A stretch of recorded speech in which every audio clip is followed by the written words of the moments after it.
हाँ जी दोस्तों, क्या हाल चाल आपके। उम्मीद करता हूं जबरदस्त होंगे। देखो, आज आपका जो चैप्टर स्टार्ट होने जा रहा है दैट इज आपका अकाउंटिंग फॉर इलेक्ट्रिसिटी कंपनीज। तो पहले मेरे साथ जल्दी से एक छोटा सा हेडिंग डाल लो, अकाउंटिंग फॉर इलेक्ट्रिसिटी कंपनीज। बहुत छोटा सा चैप्टर है, ज्यादा बड़ा ये चैप्टर आपका नहीं है।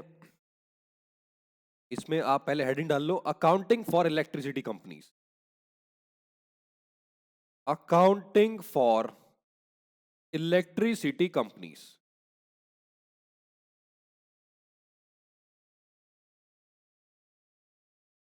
इसके अंदर जो टॉपिक्स आपको कवर करने हैं डियर, मैं आपको बता दूं, हमें पूरा एक्ट नहीं पढ़ना है, हम लॉ नहीं पढ़ रहे हैं, हम अकाउंट्स पढ़ रहे हैं।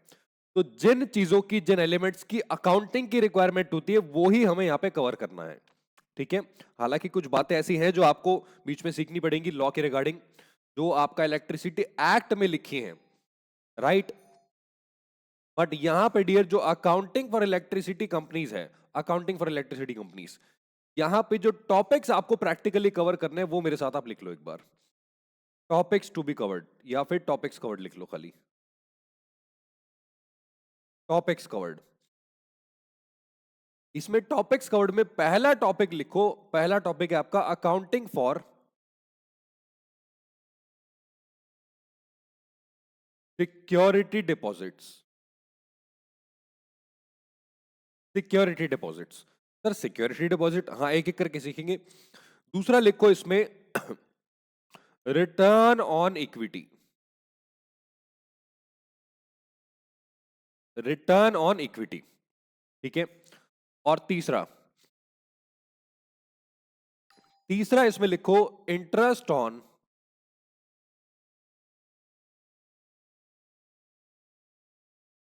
Working capital.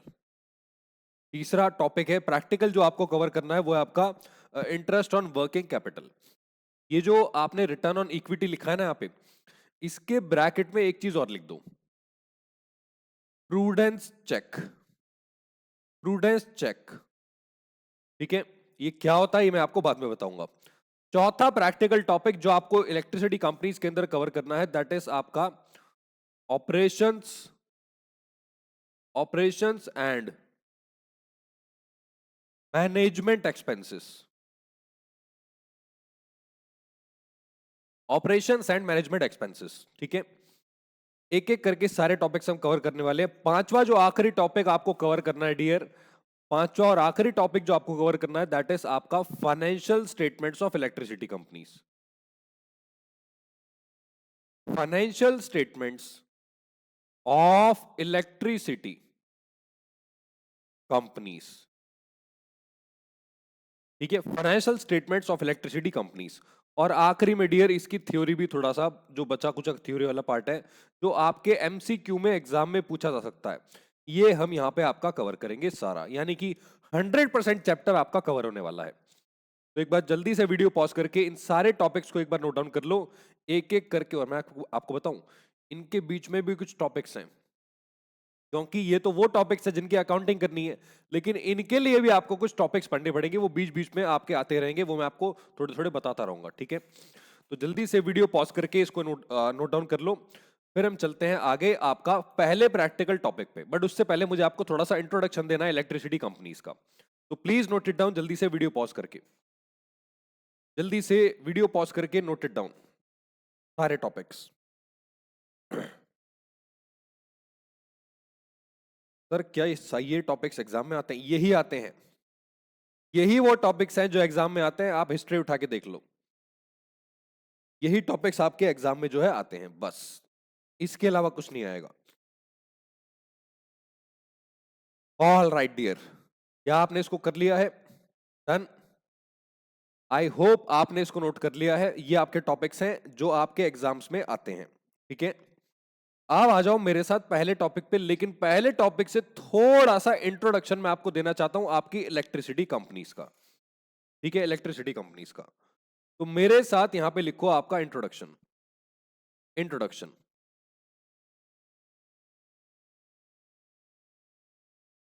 इंट्रोडक्शन।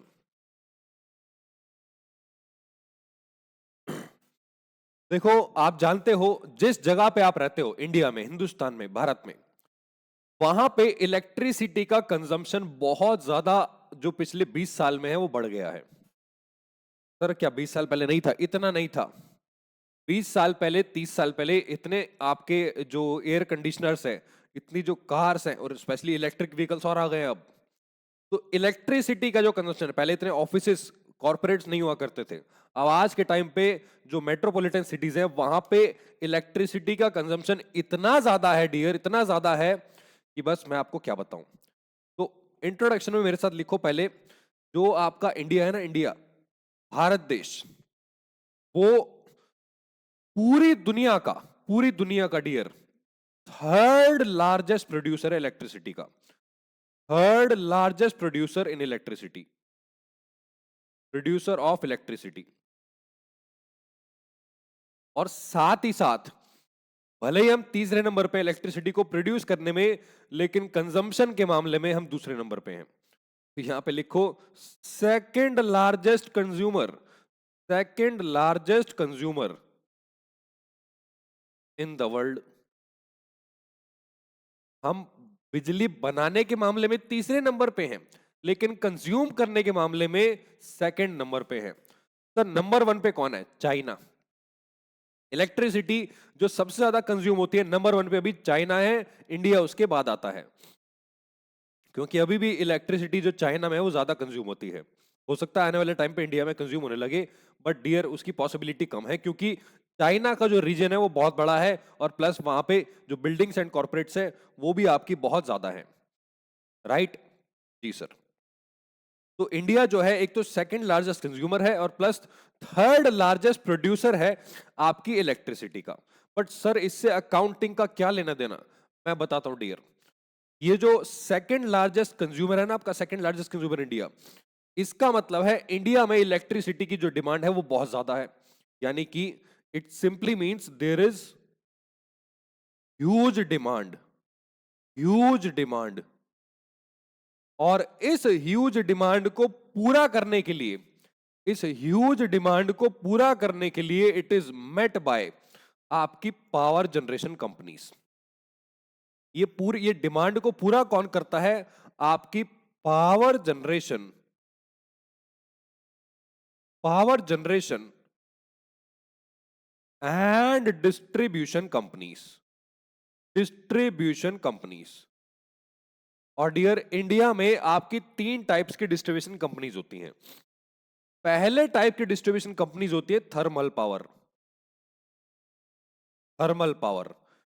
दूसरे टाइप की डिस्ट्रीब्यूशन कंपनीज होती है hydro power, hydro power. Hydro का मतलब जो पानी से बिजली बनती है, ठीक है।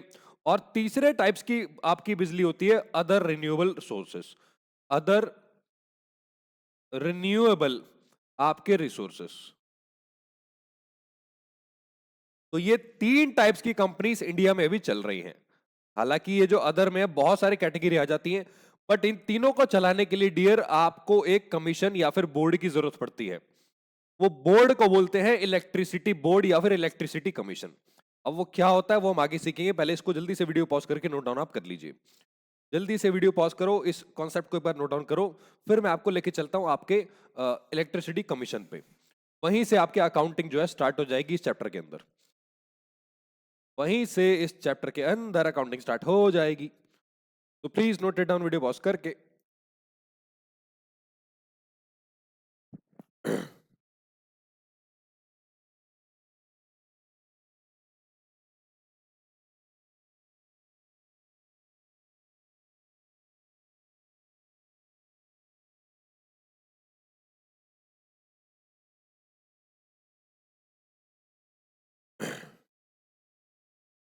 All right dear, I hope आपने इसको कर लिया है, I hope you have noted it down.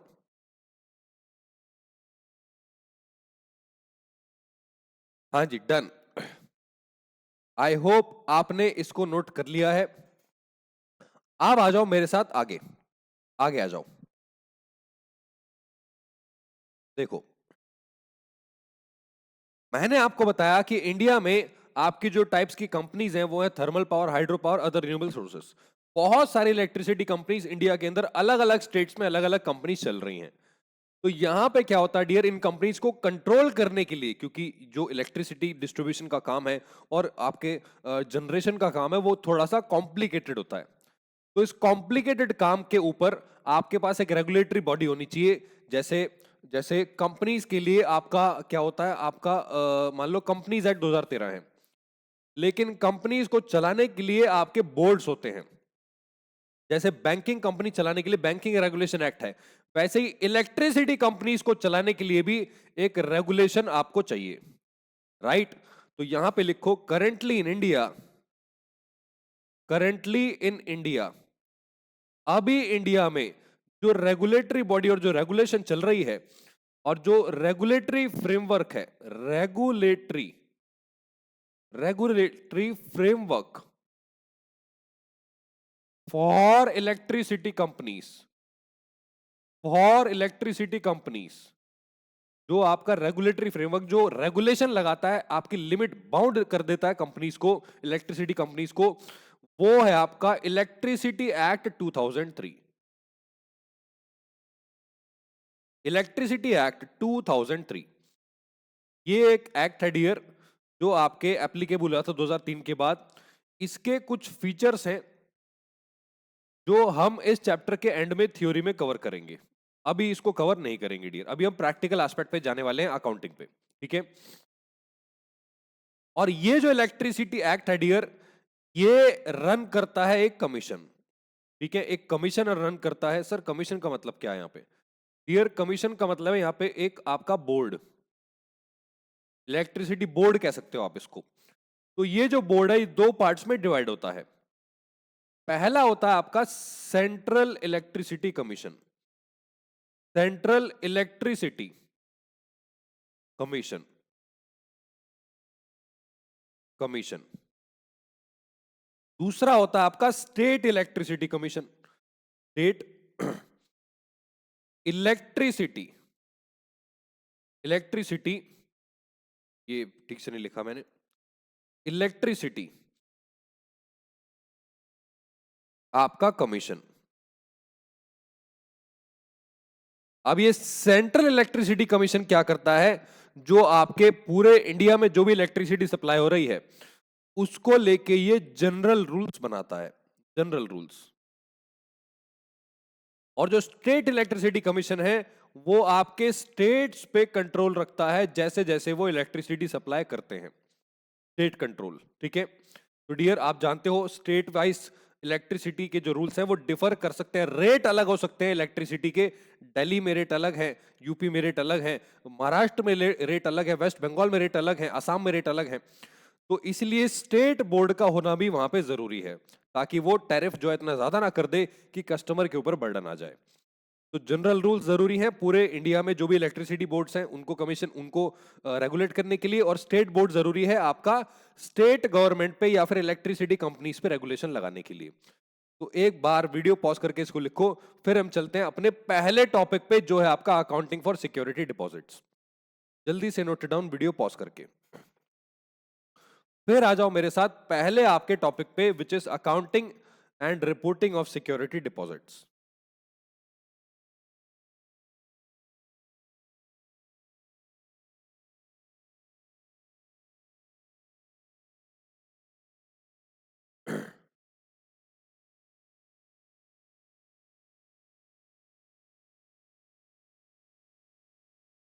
All right dear, I hope आपने इसको नोट कर लिया है, I hope you have noted it down.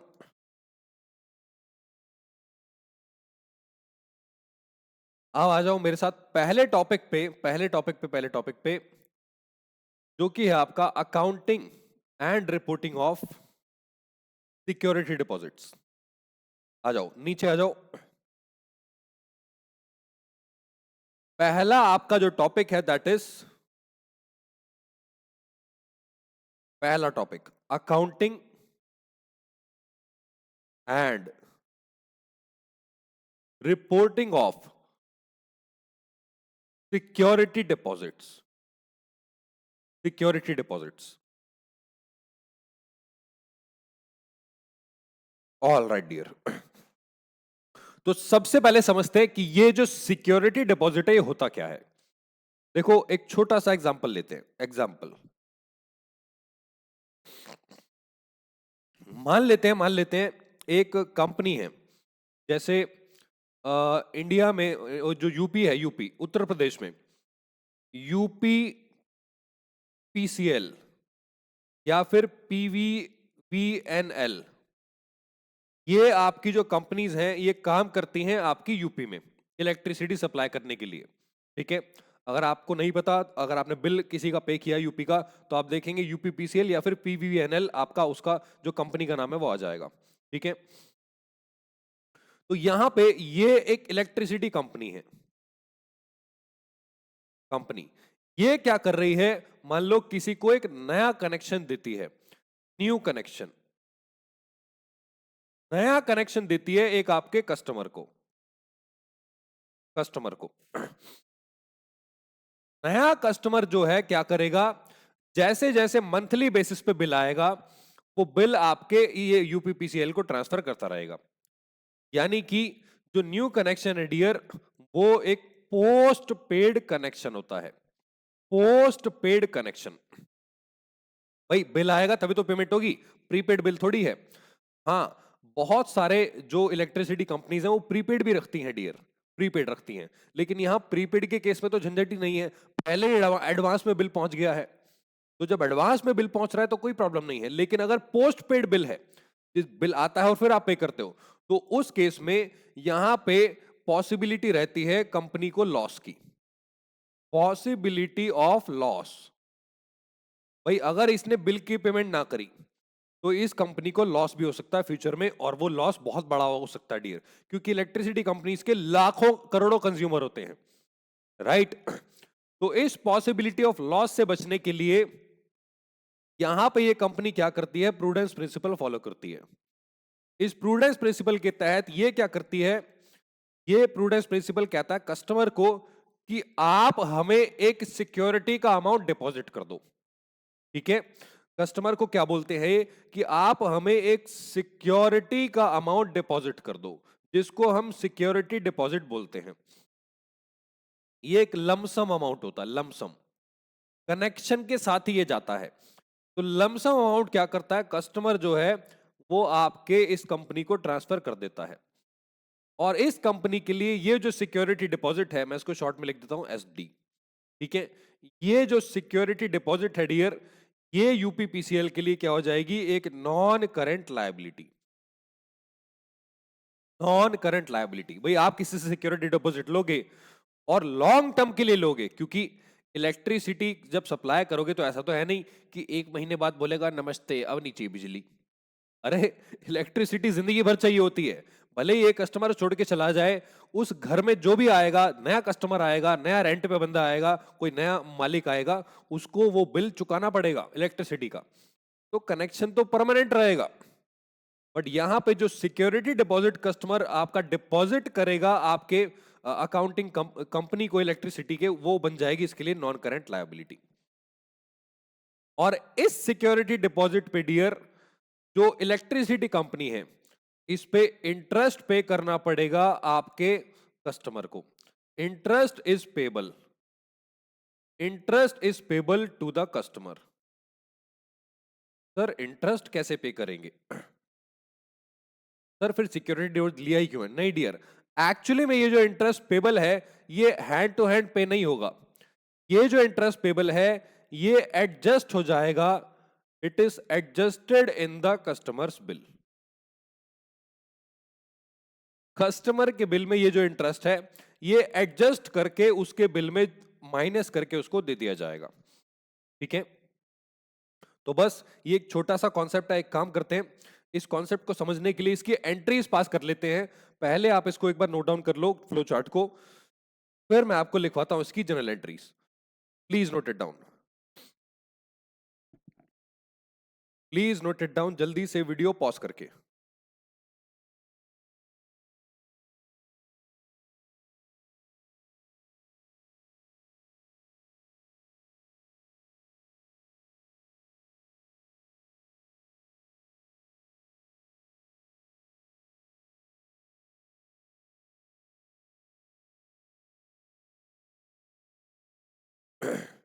हाँ जी, डन। क्या आपने इसको कर लिया? Have you noted it down?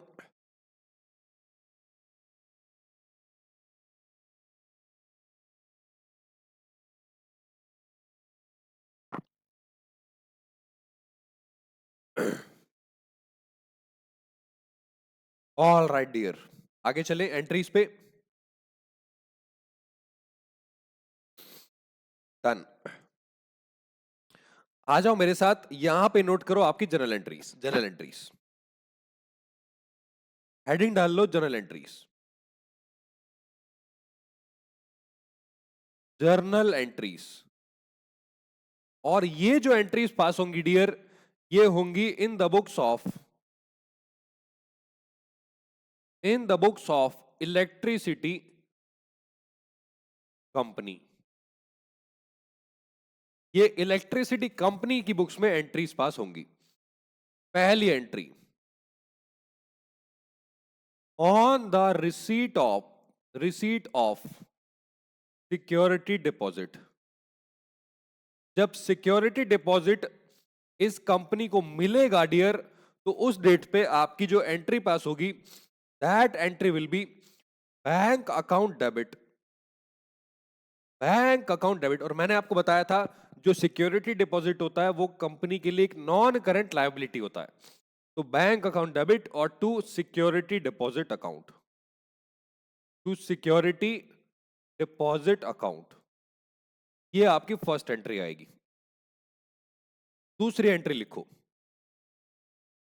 दूसरी एंट्री डियर, जो साल का एंड आएगा, ईयर एंड, वहां पे हम क्या करेंगे, ईयर एंड पे इस पे इंटरेस्ट को अक्रू करेंगे। भाई आपने सिक्योरिटी डिपॉजिट, मान लो 5 लाख रुपए का सिक्योरिटी डिपॉजिट लिया, और आपने फर्स्ट अक्टूबर को फर्स्ट अक्टूबर को 5 लाख रुपए का डिपॉजिट आपने अपने कस्टमर से लिया था। और अगले साल ईयर एंड पे 31 मार्च को आप क्या कर रहे हो, नेक्स्ट ईयर, आप जानते हो अक्टूबर के बाद अगला साल ही आएगा 31 मार्च, ईयर एंड में 31 मार्च को इसमें इंटरेस्ट अक्रू कर रहे हो। तो ये जो एंट्री आएगी डियर, ये आएगी इंटरेस्ट अक्रू होने की entry. Interest accrued on security deposit, ये एंट्री नहीं है, ये आपका हेडिंग है। Interest accrued on security deposit. ये जो इंटरेस्ट है डियर अक्रूड, ये आपके लिए एक एक्सपेंस बन के पैदा होगा। और जो इंटरेस्ट अक्रूड है, वो आपके लिए एक लायबिलिटी बन के पैदा होगा। हाँ सर, क्या बोल दिया आपने, बताता हूं। एंट्री लिखो,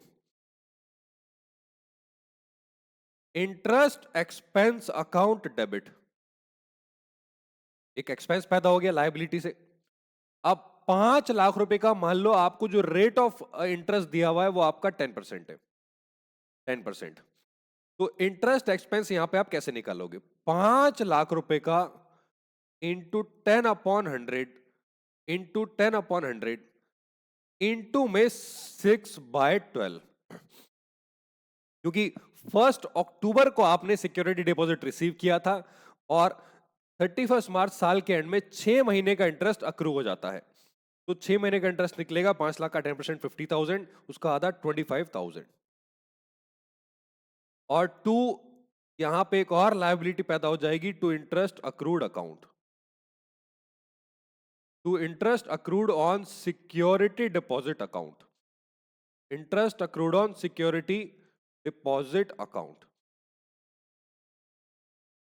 ये इंटरेस्ट अक्रूड जो है, ये एक नई लायबिलिटी बन के पैदा हो जाएगा। सर लेकिन हम इसको सिक्योरिटी डिपॉजिट में ही तो क्रेडिट कर सकते थे।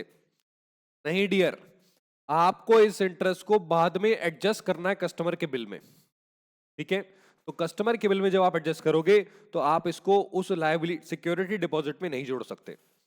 ठीक है, अब आ जाओ, अब आ जाओ डेट ऑफ एडजस्टमेंट।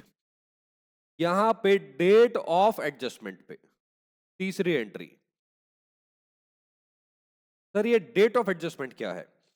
ये date of adjustment dear, question बताता है, मेंशन हो जाता है क्वेश्चन के अंदर कि इस डेट पे बिल में एडजस्टमेंट हो रही है। होता क्या है कि जैसे ये आपका साल है, ठीक है, 1 अक्टूबर को आपको डिपॉजिट मिला, और 31 मार्च तक आपका इंटरेस्ट जो है वो अक्रू हो गया।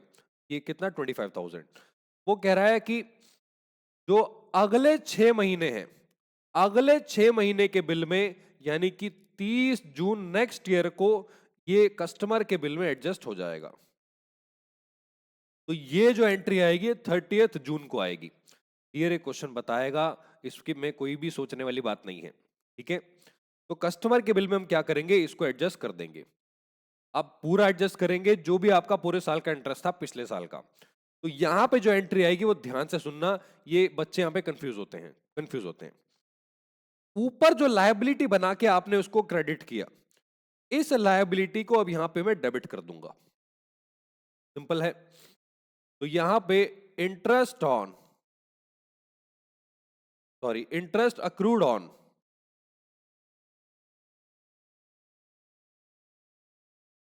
Security deposit account debit 25,000 to.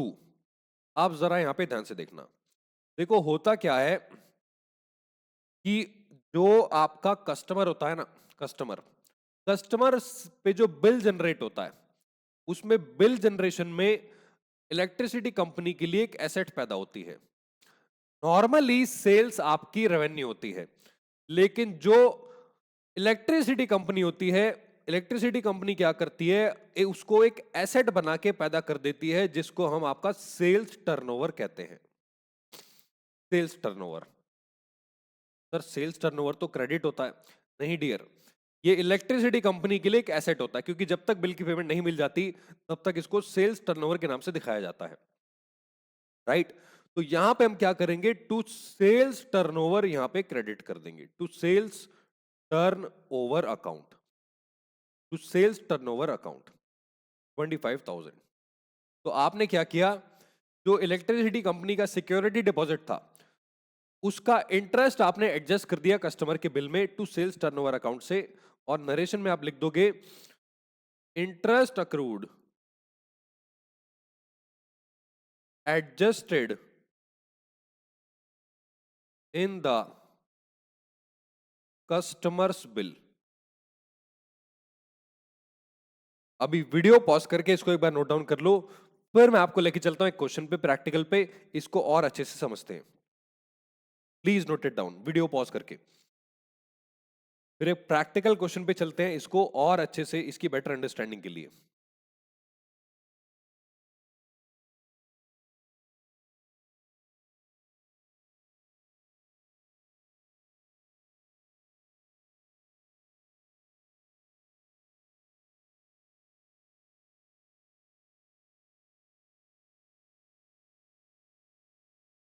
हाँ जी, done.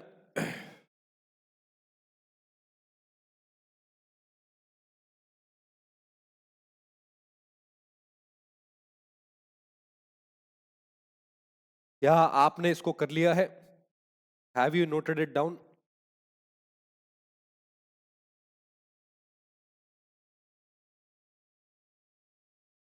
All right dear, I hope आपने इसको नोट कर लिया है।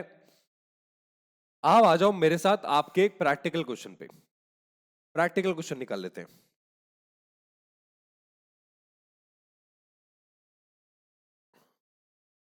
क्वेश्चन नंबर 1, एक ही क्वेश्चन है और इसको हम कंप्लीट करते हैं, देखते हैं आपको क्या दिया हुआ है प्रैक्टिकल क्वेश्चन में। पहले मैं यहाँ पे जो थोड़ा सा रब कर देता हूँ डियर, क्योंकि मुझे यहाँ पे स्पेस की रिक्वायरमेंट पड़ेगी, मैं आगे नीचे उल्टे सीधी जगह नहीं करना चाहता। काम करते हैं ना, इसको पूरा नोट डाउन हटा देता हूँ।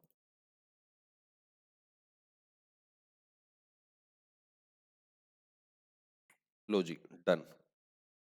क्वेश्चन नंबर 1 पे आ जाओ।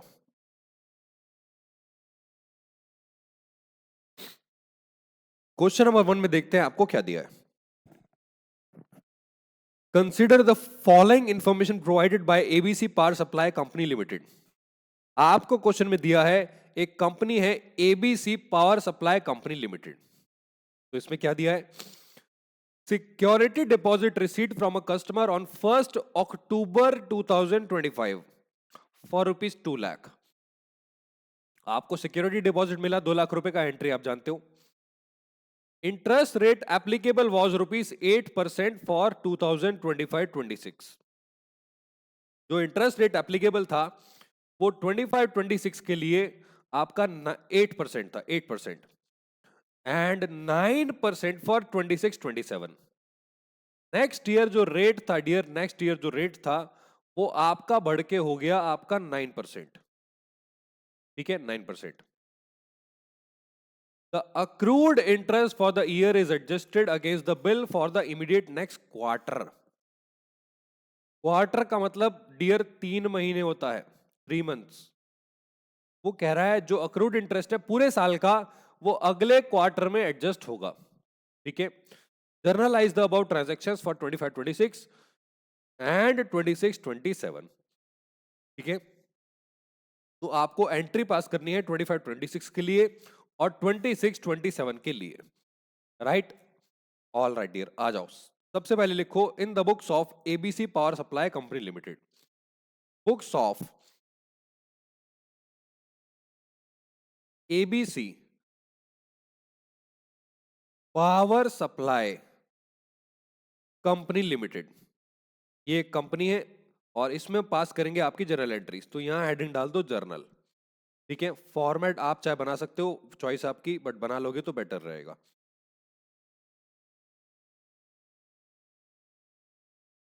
ऑल राइट डियर, तो ये आपका फॉर्मेट आ गया यहाँ पे, डेट, पर्टिकुलर्स,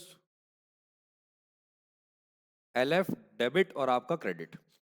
पहली एंट्री, आपको सिक्योरिटी डिपॉजिट कब रिसीव हुआ dear? Sir security deposit receive हुआ है हमें 1 अक्टूबर 25 को। तो 1 अक्टूबर 25 को एंट्री पास करो 2 लाख रुपए का। यहां पे आएगा dear 1 October 2025 entry,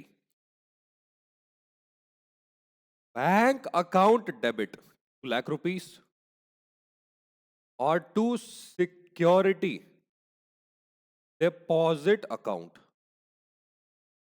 2 lakh rupees. ठीक है, आपको 2 लाख रुपए का सिक्योरिटी डिपॉजिट रिसीव हो गया है आपके कस्टमर से। अब यहां पे डियर नरेशन आती है, security deposit received. Narration compulsory होती है, आप जानते हो, जब तक क्वेश्चन ना बोले। अब साल के एंड में हम क्या करेंगे, यानी कि 31 मार्च 2026 को क्वेश्चन कह रहा है कि 25-26 में इंटरेस्ट का रेट आपका 8% है पर एनम। तो 1 अक्टूबर से 31 मार्च डियर अगेन 6 महीने होते हैं। तो यहां पे इंटरेस्ट की एंट्री आएगी, interest expense account debit, interest expense account debit, interest expense account debit और to interest accrued, interest accrued on security deposit account, interest accrued on security deposit account. यहां पे जो इंटरेस्ट आप निकालोगे वो निकालेंगे 2 लाख रुपए पे डियर। 2 लाख रुपीस का 8% इंटू 8/100, ये 16,000 होता है, इंटू में 6/12, तो ये हो गया आपका 8,000 और 8,000। नरेशन में लिखो, यहां पे नरेशन मैंने आपको बताया था प्रूडेंस प्रिंसिपल फॉलो करके बनाया जाता है। तो यहां पे लिखो प्रोविजन फॉर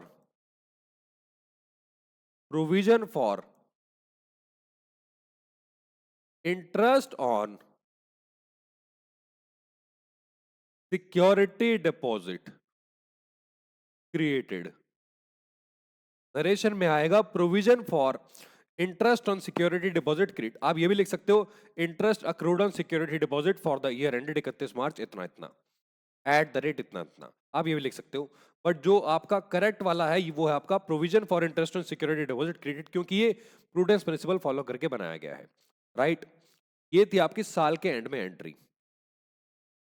अब क्वेश्चन मेंशन कर रहा था डियर कि जो कस्टमर का बिल है वो इमीडिएट नेक्स्ट क्वार्टर में, ये लिखा हुआ है यहां पे, इमीडिएट नेक्स्ट क्वार्टर में उसको एडजस्ट किया जाता है। तो जो क्वार्टर होता है डियर, अगला क्वार्टर का मतलब 3 महीने। मुझे बताओ 3 महीने 31 मार्च के बाद कब एंड होंगे? 31 मार्च के बाद नेक्स्ट 3 मंथ्स कब आने वाले हैं डियर? वो आपके आएंगे 30 जून 2026 को। तो यहां पे 30 जून 2026 को एंट्री पास करो एडजस्टमेंट की। एडजस्टमेंट की एंट्री आएगी, interest accrued, interest accrued on security deposit account debit to sales turnover account, to sales turnover account. ठीक है, यहां पे एंट्री पास कर दो। पूरा का पूरा 8,000 जो है यहां पे वो एडजस्ट हो जाएगा। तो लिख दो, इंटरेस्ट अक्रूड एडजस्टेड इन कस्टमर्स बिल। तो ये आपने 31 मार्च 26 के सॉरी 25-26 की एंट्रीज पास कर दी हैं। अब अगले साल की भी एंट्रीज यहाँ पे आएंगी डियर। पहले इसको वीडियो पॉज करके जल्दी से नोट कर लो।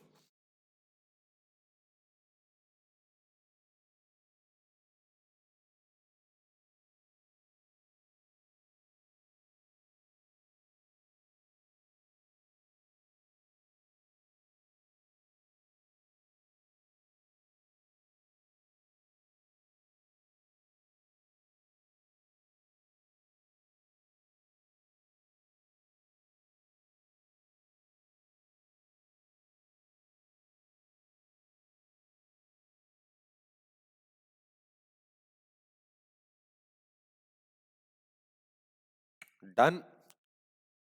क्या आपने इसको कर लिया है?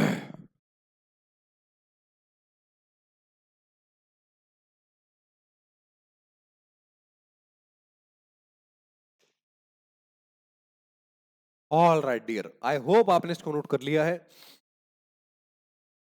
अब हम चलते हैं आगे आपकी अगले साल की एंट्रीज पे। अब डियर अगले साल आपको सिक्योरिटी डिपॉजिट दोबारा तो मिलेगी नहीं, तो डायरेक्टली साल के एंड में आपको इंटरेस्ट अक्रू करने की एंट्री पास करनी है। जो आपने यहां पे 31 मार्च को की थी, ठीक है, वही एंट्री आपको अगले साल 31 मार्च को पास कर देनी है। बट यहां पे इंटरेस्ट का रेट आपको अलग दिया हुआ है और इस बार पूरे साल का इंटरेस्ट लगेगा। भाई पिछली बार तो 1 अक्टूबर को आपने वो सिक्योरिटी डिपॉजिट रिसीव किया था, तो 31 मार्च तक 6 महीने बैठते हैं। लेकिन अब 31 मार्च से 31 मार्च 27 पूरे साल का इंटरेस्ट यहाँ पे आपको अक्रू करना पड़ेगा। तो यहाँ पे डियर ये वाह क्या बात है, इतनी सारी चीजें लिखी हैं, हटा देता हूँ उसको मैं। हाँ जी, तो यहाँ पे आप इसको एक्सटेंड कर लो फॉर्मेट को। दो ही एंट्री आएंगी, अब दो एंट्री आएंगी डियर, दो एंट्री। सबसे पहले 31 मार्च 2027 को एंट्री आएगी इंटरेस्ट अक्रू करने की, सेम एंट्री आएगी। एंट्री पास कर दो, interest accrued on security deposit account debit, sorry उल्टा कर दिया मैंने, उल्टा कर दिया dear, extremely sorry. Interest expense आएगा, माफ कर देना, माफ कर देना। हाँ कोल्ड हो रहा है ना मुझे, हाँ समझो बात को। Interest expense, interest expense account debit. हाँ पाप लगेगा अगर मैंने आपको गलत करा दिया तो, मुझे पाप लगेगा, आपको नहीं। Interest expense account debit to interest accrued on security deposit account. और नरेशन में आप जानते हो provision for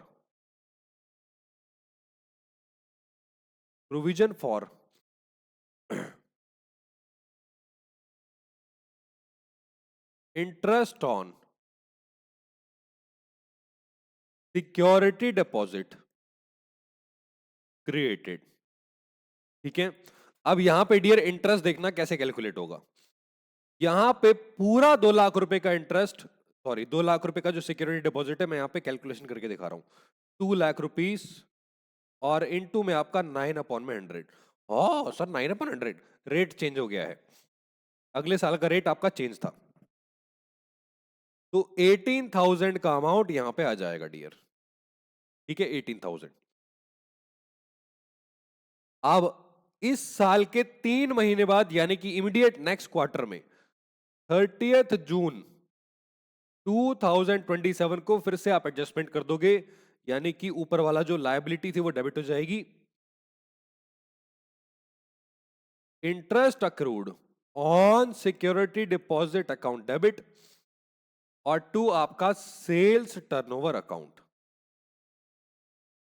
sales turnover account. ठीक है, तो यहां पे डियर आपका ये अमाउंट आपका सेम रहेगा 18,000, और नरेशन भी सेम रहेगी, interest accrued adjusted in the customers bill. लो जी, ये था आपका पहला प्रैक्टिकल टॉपिक। ठीक है, इसको आप वीडियो पॉज करके जल्दी से एक बार नोट डाउन कर लो। वैसे तो आपने कर लिया होगा साथ साथ, बट फिर भी एक बार आप नोट डाउन कर लीजिए इसको। सर ये ऐसे ही टॉपिक है इस चैप्टर के अंदर? यस, सारे ही ऐसे टॉपिक हैं एकदम बेकार सड़े हुए। पता नहीं स्टूडेंट कहते हैं हाँ पता नहीं क्या है इस चैप्टर, कुछ है नहीं ना इसके अंदर। सारा लॉजिक बेस्ड जो है वो आपका चैप्टर है, इलेक्ट्रिसिटी कंपनीज।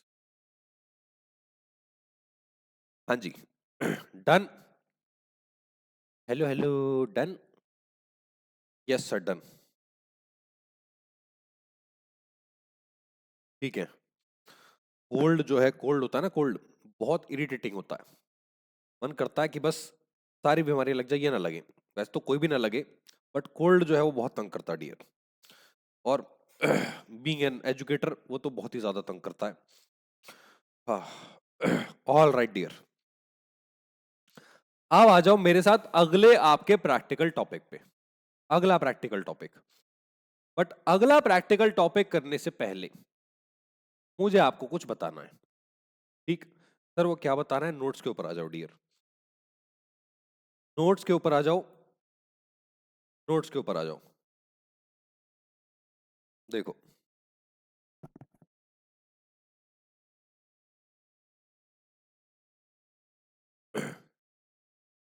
आपका जो पहले इलेक्ट्रिसिटी का एक्ट था डियर, वहां पे क्वेश्चन आता था weighted average rate of depreciation का।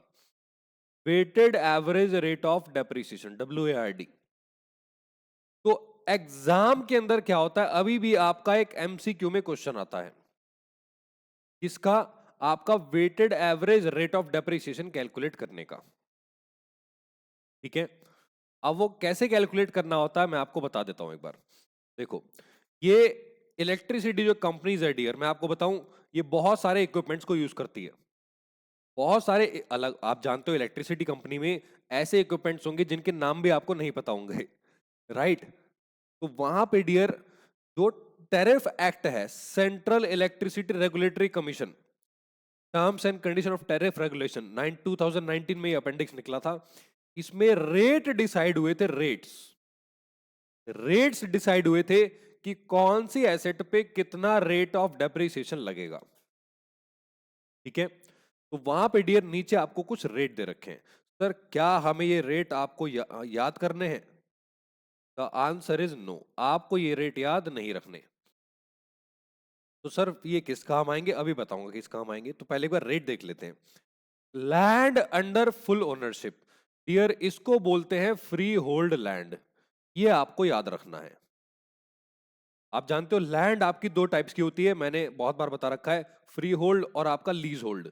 लीज होल्ड लैंड पे डेप्रिसिएशन लगता है, फ्री होल्ड का मतलब जो अपनी है, अपनी लैंड पे डेप्रिसिएशन नहीं लगता, उसकी वैल्यू बढ़ती है हमेशा। तो फ्री होल्ड लैंड पे 0% डेप्रिसिएशन है, 0%। और डियर जो साल्वेज वैल्यू है वो 10% है, मतलब जो डेप्रिसिएशन लगेगा वो 90% डेप्रिशिएबल वैल्यू पे लगेगा, हर एसेट पे। ठीक है सर, क्या बोल दिया आपने, कुछ भी समझ में नहीं आया। अरे अगर 1 लाख रुपए की मशीन है तो 90,000 पे डेप्रिसिएशन लगा लगा के उसको खत्म कर देंगे, लेकिन 10,000 रुपए जो बचेगा वो उसकी साल्वेज वैल्यू रहेगी। पॉइंट समझ में आया? Yes sir. अब बाकी बची हुई एसेट्स पे जो डेप्रिसिएशन के रेट है वो आपको इस तरीके से दे रखे हैं। ठीक है, जैसे लैंड अंडर लीज हो गया, इसका इतना परसेंट, ये देखो कितनी अजीब अजीब सी परसेंटेज है। आपको दिख रहा है 5.28। सर ये तो गुड्डा बना दिया आपने, अरे इसको छोड़ो यार, ये गलती से बन गया। हाँ, ये आपको रेट दे रखे हैं 5.28, फिर 100%।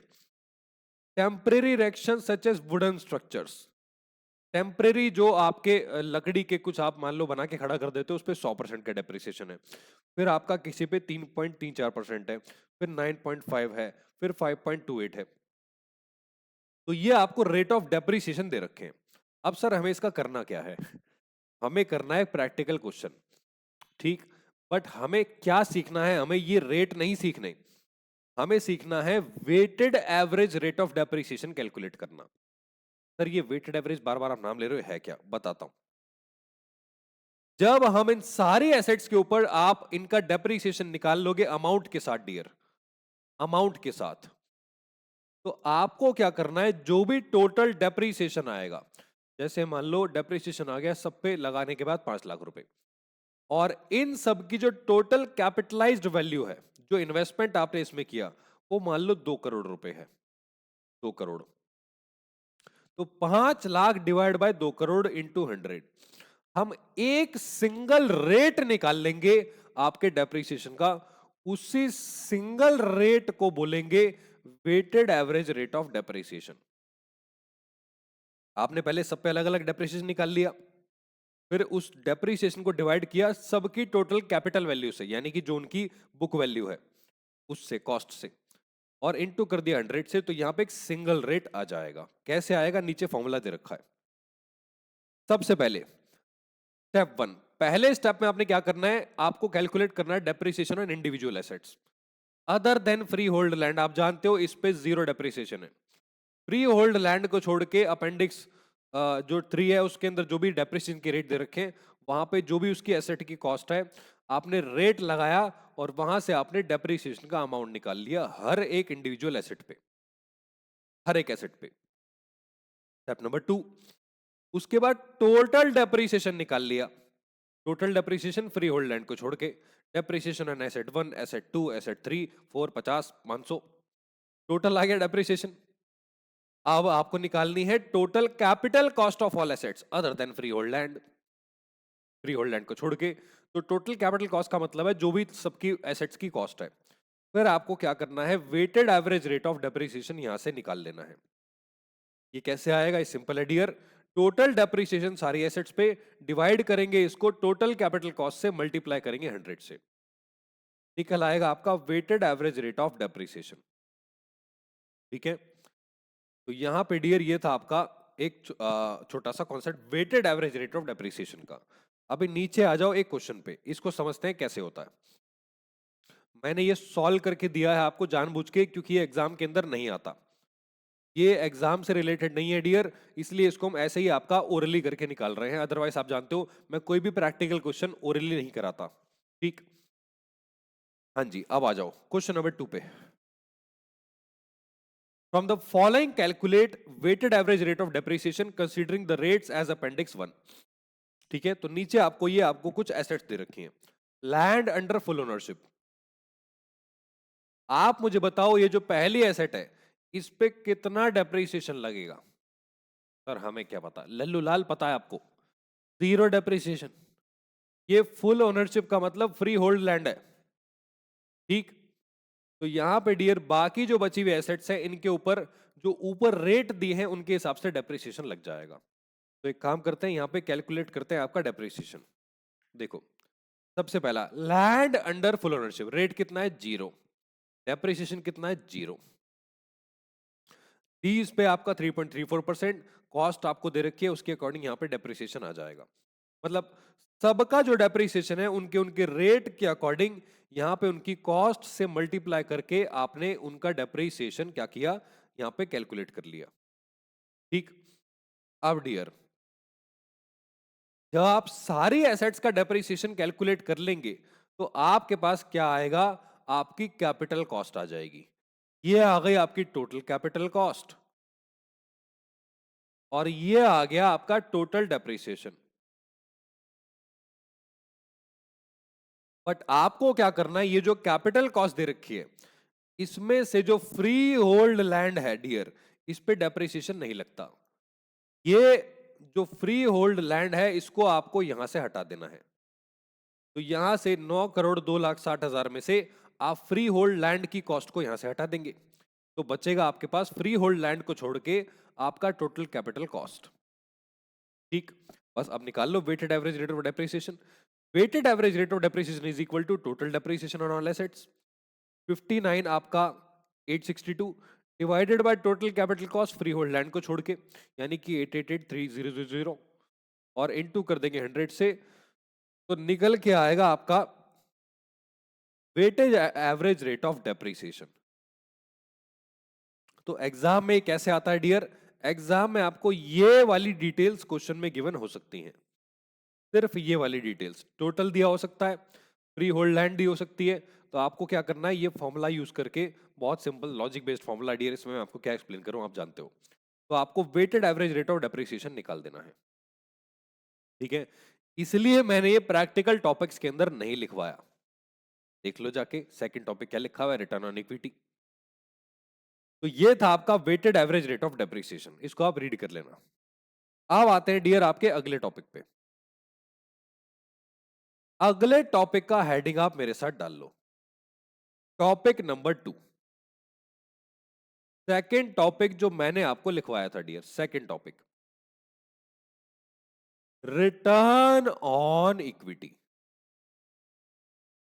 Return on equity, return on equity, return on equity.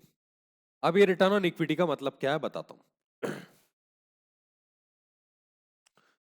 जो भी आपका कैपिटल इलेक्ट्रिसिटी कंपनी लगाती है डियर, कैपिटल इन्वेस्टमेंट,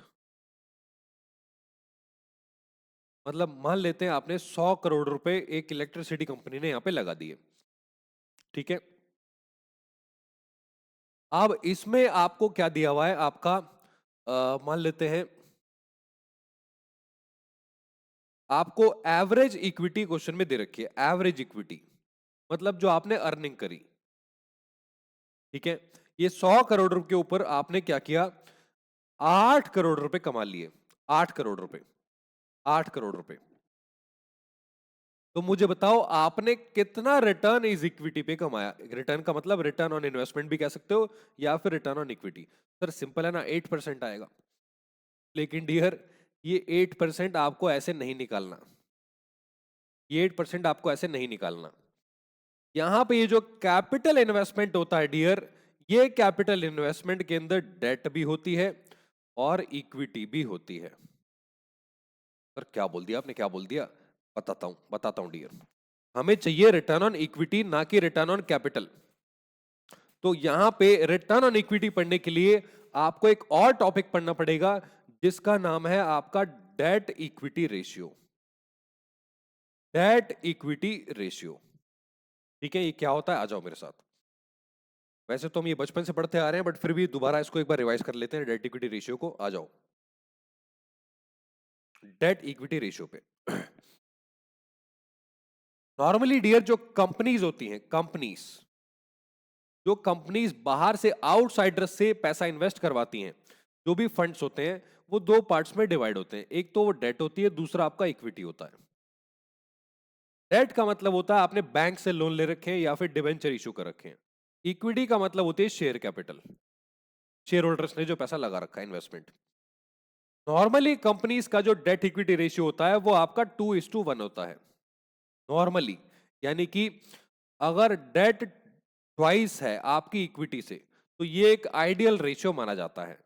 लेकिन इलेक्ट्रिसिटी कंपनीज में ये जो रेशियो है काम नहीं करता। इलेक्ट्रिसिटी कंपनीज में डियर जो आइडियल रेशियो माना जाता है वो 7:3 है, यानी कि 70:30।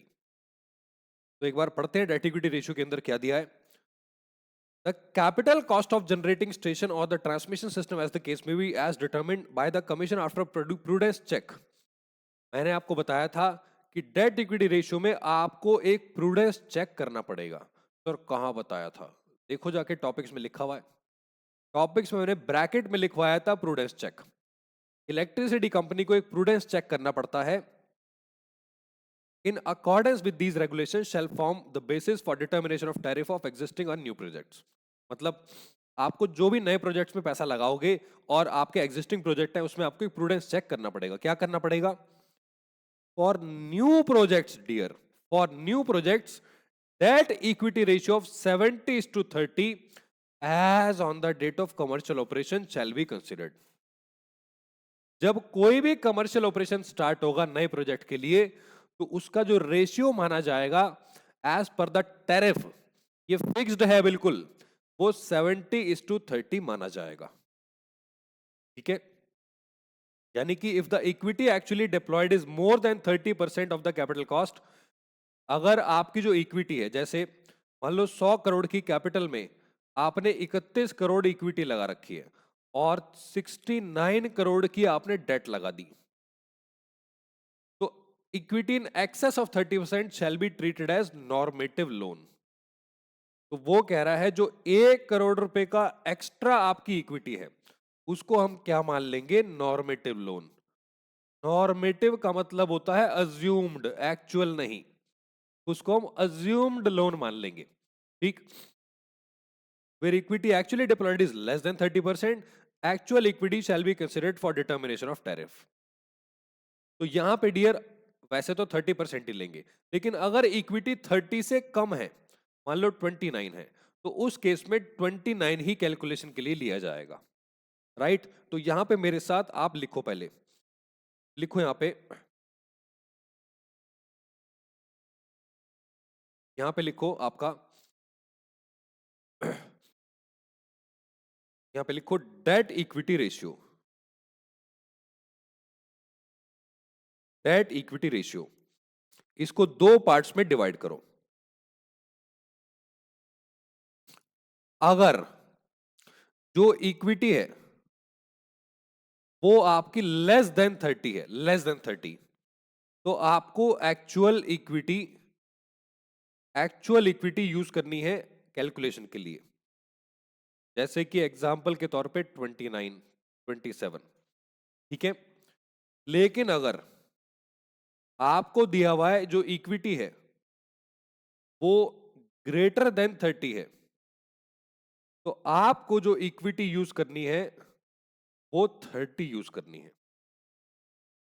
आई होप आपको पॉइंट ये वाला समझ में आ गया होगा। यानी कि जो डेट इक्विटी रेशियो है वो आपका कम तो हो सकता है लेकिन ज्यादा नहीं हो सकता। मतलब सॉरी, ज्यादा हो सकता है, कम नहीं हो सकता, क्योंकि डेट इक्विटी रेशियो में डेट पहले आती है। जैसे आपका 7:3 है, चलेगा। 7.5:2.5 चलेगा। लेकिन अगर वो 6.9:3.1 है, नहीं चलेगा। उस केस में आपको 30 यहां पे लेना पड़ेगा। ठीक, तो डेट इक्विटी रेशियो 7:3 होना चाहिए या फिर ज्यादा होना चाहिए, इससे कम नहीं चलेगा। इसको एक बार नोट करेंगे, फिर हम चलते हैं आपके प्रैक्टिकल पे, रिटर्न ऑन इक्विटी पे। Please note it down. इतने मैं पीता हूं आपका चरणामृत।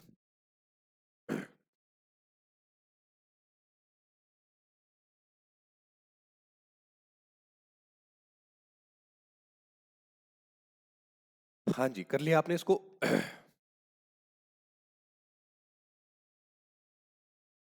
या आपने इसको नोट कर लिया है? डन, हटा दो उसको।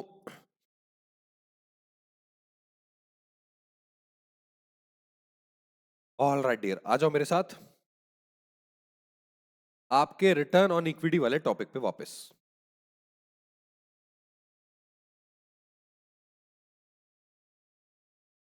तो यहां पे रिटर्न ऑन इक्विटी के लिए आपने सीखा कि इक्विटी आपकी कितनी होनी चाहिए? आपकी मिनिमम 30%, मतलब मैक्सिमम 30% होनी चाहिए। ठीक है, हाँ, अब आ जाओ रिटर्न ऑन इक्विटी पे। अब आ जाओ रिटर्न ऑन इक्विटी पे।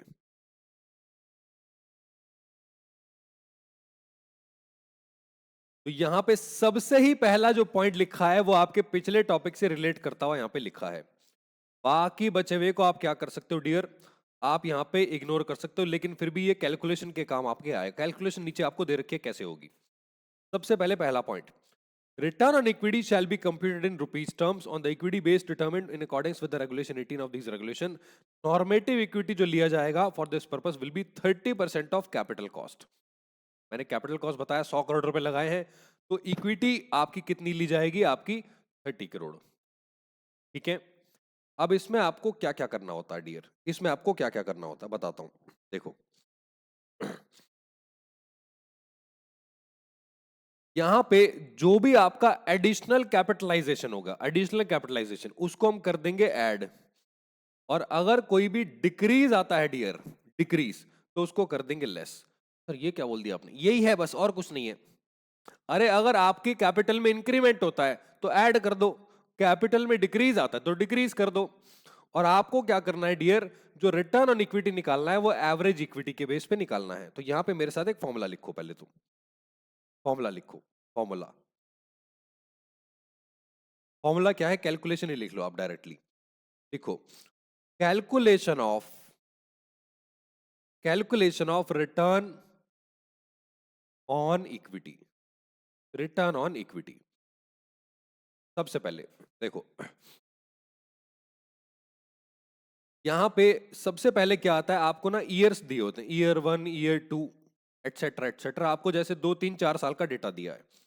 तो आपको यहां पे क्या करना है, सबसे पहले नोट डाउन करना है gross opening equity, gross opening equity. Dear ये जो कैलकुलेट होगी आपकी टोटल कैपिटल कॉस्ट का 30% होगी, क्योंकि कैपिटल कॉस्ट का 30% ही इक्विटी आप लोगे। ठीक है, भले ही कितना ही हो। तो यहां पे ले लिया आपने 30%। ठीक है, और मान लो आपको कैपिटल कॉस्ट दी थी, मान लेते हैं आपकी कैपिटल कॉस्ट जो दी थी पहले साल में वो आपकी 100 करोड़ थी, तो यहाँ पे 30 करोड़, आपके सारे अमाउंट यहाँ पे करोड़ में आ जाएंगे। ठीक है, अब इसके बाद आपको क्या करना है डियर, एक एडजस्टमेंट होती है, इसमें आपको क्या करना है, ऐड या लेस करना है आपकी adjustment, adjustment in opening equity. ये एडजस्टमेंट आपको क्वेश्चन में गिवन होती है, दिया होता है क्वेश्चन में। ठीक है, गिवन होती है। तो मान लो एडजस्टमेंट आपको दे रखी है, मान लेते हैं निल, तो बिना एडजस्टमेंट के सर निल, हाँ बिल्कुल निल हो सकता है, पॉसिबिलिटी है। तो यहां पे डियर क्या होगा, नेट ओपनिंग इक्विटी आ जाएगी, नेट ओपनिंग इक्विटी। ठीक है, नेट ओपनिंग इक्विटी, फिर से ये कितना आ गया, 30 करोड़। अब यहां पे आपको दिया होता है इंक्रीज और डिक्रीज, तो इसमें ऐड कर देंगे इंक्रीज इन ओपनिंग इक्विटी। मान लो आपका 5 करोड़ जो है, 5 करोड़ इंक्रीमेंट हो गया इक्विटी के अंदर, और लेस कर देंगे डिक्रीज इन आपका closing equity, sorry opening equity. अब डियर डिक्रीज आपका क्या होता है कि बहुत सारे रीजन से हो सकता है, बट वो भी आपको क्वेश्चन में गिवन होता है। मान लो डिक्रीज में आपका निल दिया हुआ है, निल। ठीक है, तो यहां पे आपके पास जो आएगा वो निकल के आएगा आपका नेट क्लोजिंग इक्विटी, नेट आपका क्लोजिंग इक्विटी। देखो ये जो फॉर्मेट है इसको रटने की जरूरत नहीं है, अभी हम क्वेश्चन करेंगे आपको पूरा क्लियर हो जाएगा। ठीक है, तो यहां पे लिखो नेट क्लोजिंग इक्विटी, मान लो ये आ गया आपका 35। अब डियर ये जो 35 है ये बनेगा अगले साल का ओपनिंग इक्विटी, और इसमें फिर से वही सेम एडजस्टमेंट्स आएंगी, और यहां जो निकल के आएगा वो अगले साल का ओपनिंग इक्विटी बन जाएगा। ठीक है, इसलिए मैंने यहां पे कुछ नहीं लिखा था ईयर 2 में। तो नेट क्लोजिंग आ गया, अब आपको निकालना है average equity, average equity. Average कैसे आएगा, opening plus closing divide by 2, तो 30 प्लस 35 डिवाइड बाय 2 आपका 32.5 करोड़। अब मान लेते हैं आपको रिटर्न ऑन इक्विटी का जो रेट दिया हुआ है, rate of return, rate of return वो आपको दिया हुआ है 10%। ठीक है, 10%। तो यहां पे आपका निकल आएगा आपकी total return on equity, total return on equity, इसका 10% निकाल लो, 3.25 करोड़। बस यहीं पे आपका आंसर आ जाएगा। यही स्टेटमेंट आपको बनाना है रिटर्न ऑन इक्विटी के क्वेश्चन करने के अंदर। तो बस वीडियो पॉज करके इसको इसको आप एक बार नोट डाउन कर लो, फिर हम चलते हैं आपके क्वेश्चन पे। प्लीज नोट इट डाउन जल्दी से।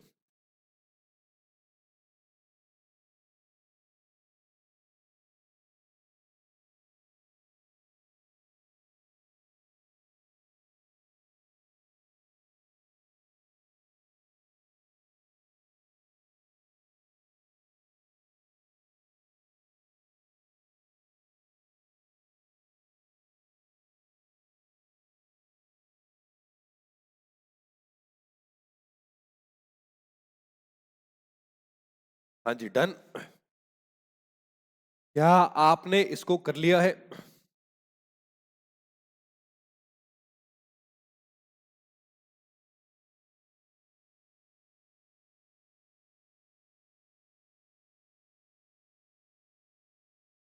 All right dear, I hope आपने इसको नोट कर लिया है। अब हम चलते हैं आगे वापस आपके क्वेश्चन पे। ठीक है, आ जाओ मेरे साथ आपके क्वेश्चन पे।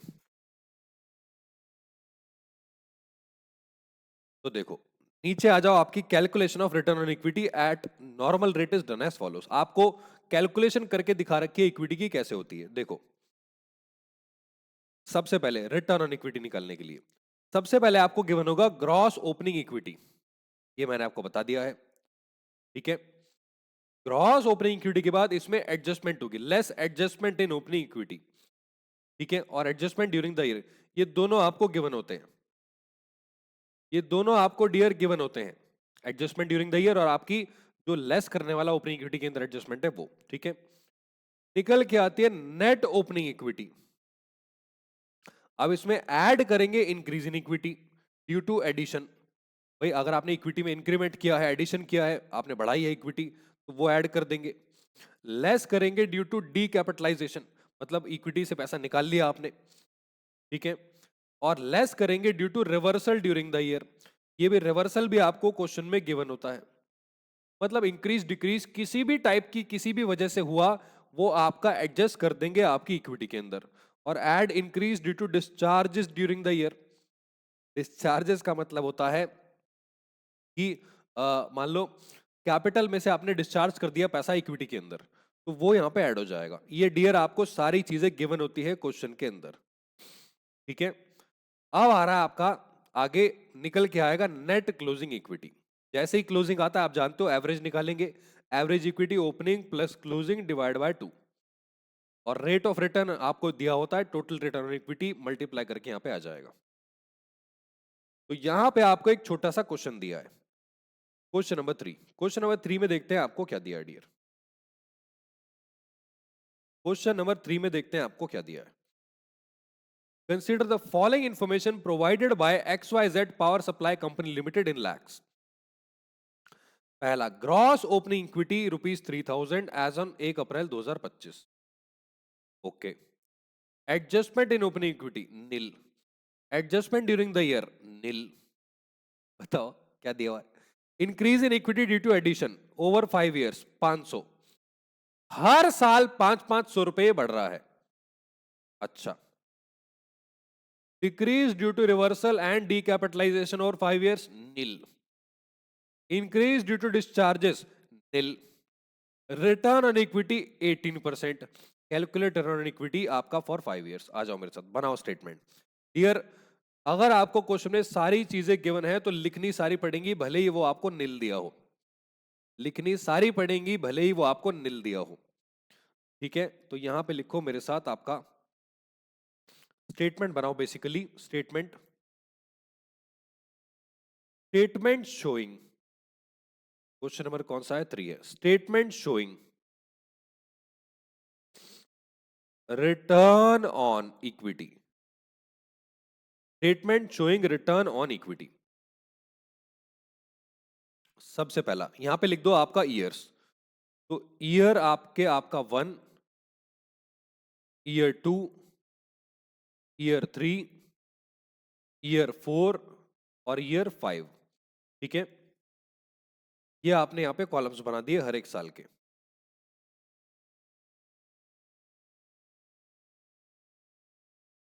राइट। अब यहां पे डियर सबसे पहले आएगा आपका नंबर 1, ग्रॉस ओपनिंग इक्विटी 3,000 आपको ये दिया हुआ था। अमाउंट इन रुपीस, आप बाकी साल का अमाउंट नहीं डाल सकते जब तक आप इनका क्लोजिंग ना निकाल लो ओपनिंग का।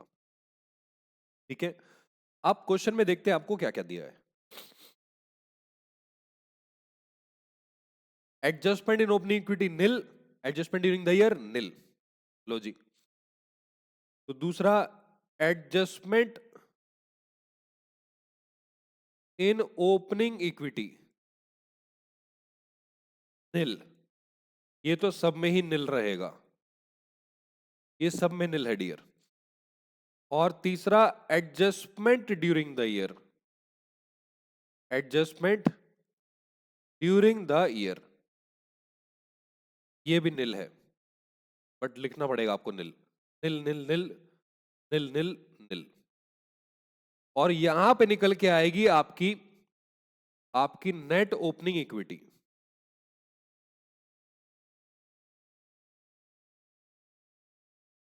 3,000। अब इसके बाद देखते हैं इंक्रीमेंट और आपका डिक्रीज कितना दिया हुआ है।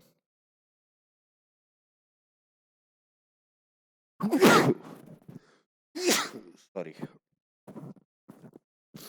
एक्सट्रीमली सॉरी, जानते हो आप कोल्ड हो रखा है। कहाँ गया पेन? हाँ, तो इसमें आपको दिया है increase in equity due to addition over 5 years 500 और decrease due to reversal and decapitalisation 5 years nil. तो यहां पे लिखो मेरे साथ, इंक्रीज ड्यू टू एडिशन, ये चौथा आ गया आपका। पांचवा लिखो इंक्रीज ड्यू टू एडिशन, ये हर एक साल में 500 500 500 500 आपको दिया हुआ है। और decrease due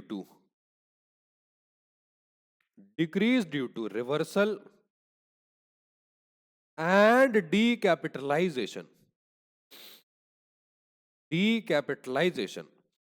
nil nil nil nil and nil. Right, अब आगे क्या दिया हुआ है? Increase due to nil, increase due to discharges during the year. अच्छा, ये भी लिख दो डियर, ये भी लिख दो। सातवां, increase due to discharges during the year,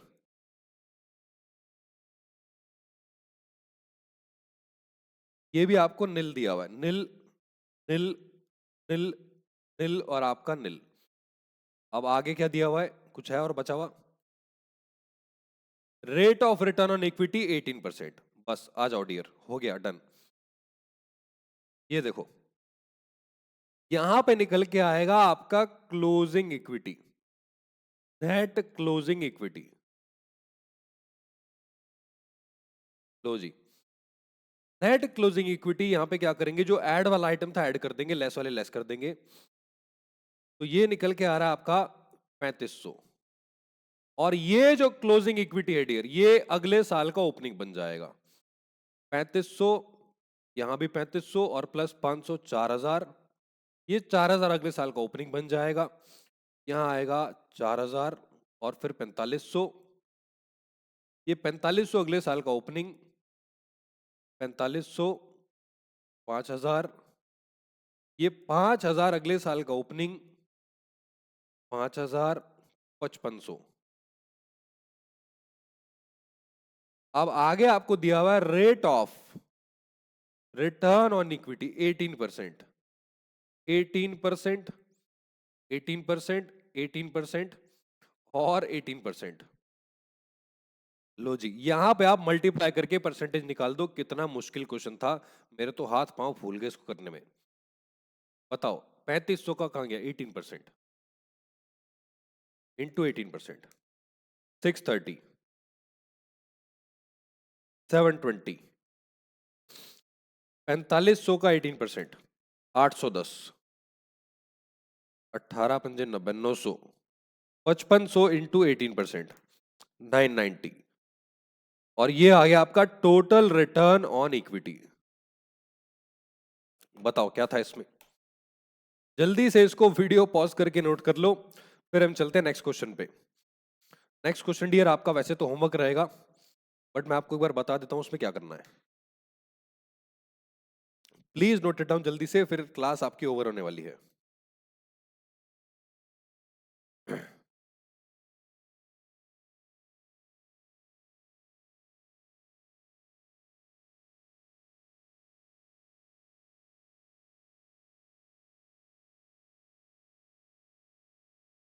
done?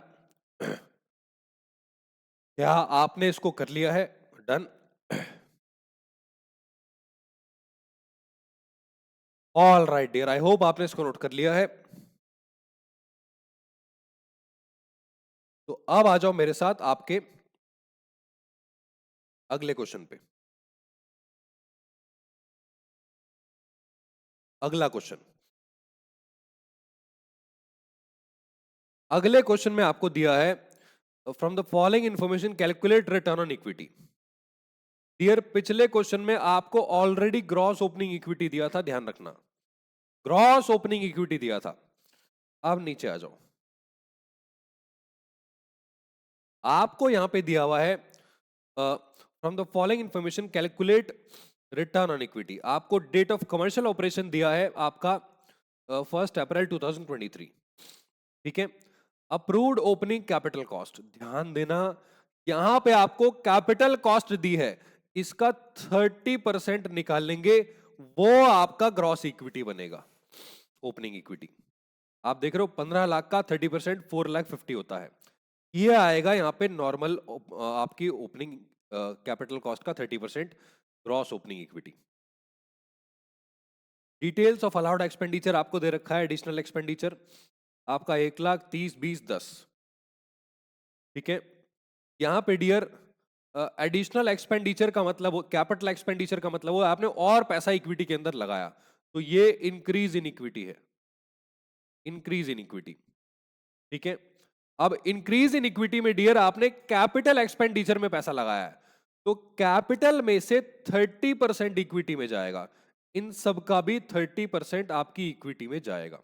जैसे आप देख पा रहे हो 1 लाख का 30% 30,000, फिर 30,000 का 30% 9,000, क्योंकि कैपिटल एक्सपेंडिचर है इसमें से 30% इक्विटी होता है, तो एडिशन करेंगे आपका 30%। और रिटर्न आपको दे रखा है, इसके अलावा बाकी सारी चीजें निल निल निल निल निल निल निल निल है। तो यहां से आप निकाल लेंगे नेट क्लोजिंग एवरेज। हमने डियर शायद पिछले क्वेश्चन में एवरेज नहीं किया, हाँ ये तो गड़बड़ हो गई, ये डियर ठीक कर लो, हमने एवरेज करना मैं भूल गया, एक्सट्रीमली सॉरी। इसको आप एक काम करना, ये वाला जो पॉइंट है ना, इसके नीचे ये मैं इसको खिसका देता हूं थोड़ा, यहाँ पे रेट तो सेम रहेगा, बट यहाँ पे आपको क्या करना है, पहले एवरेज इक्विटी निकालना है, ठीक है। एवरेज इक्विटी आपका भी मैंने शायद गलत करवा दिया, हाँ। एवरेज कैसे निकालोगे, opening plus closing divide by 2, 3,000 और आपका 3,500, ये हो जाएगा 3,250, ठीक है। 4,000 और आपके 3,500 का हो जाएगा 3,750, और 4,500 और 4,000 का 4,250, और ये हो जाएगा 4,750, ठीक है। एंड ये हो जाएगा आपका 5,250। अब यहां पे आपका, आपको rate of return on equity आपको दिया है, तो इसके बाद निकल आएगा आपका 11वें नंबर पे टोटल रिटर्न ऑन इक्विटी। इसको डियर प्लीज ठीक कर लेना, यहाँ पे सब में 18% है, आप जानते हो। इसको एक बार प्लीज ठीक कर लेना, एक्सट्रीमली सॉरी मैंने यहाँ पे एवरेज नहीं निकाला, जबकि मैं आपको पहले बता चुका था कि आपको एवरेज निकालना है। ये रहा देखो, एवरेज मैंने बताया था, एवरेज निकालना है, उसके ऊपर रिटर्न आएगा। हाँ, गोल्ड का धमाका मेरे दिमाग पे पड़ गया है, ठीक है डियर। तो ये आप इसको करेक्ट कर लेना, और अगला क्वेश्चन जो है वो आपका होमवर्क है, सॉल्यूशन मैंने ऑलरेडी दे रखा है, तो आप यहाँ से आप इसको रेफर कर सकते हैं, ठीक है। यहाँ पे मैं आज के सेशन को ओवर करूंगा और मिलूंगा आपसे अगले सेशन में डियर बाकी टॉपिक्स को लेके। तब तक के लिए take care and bye bye.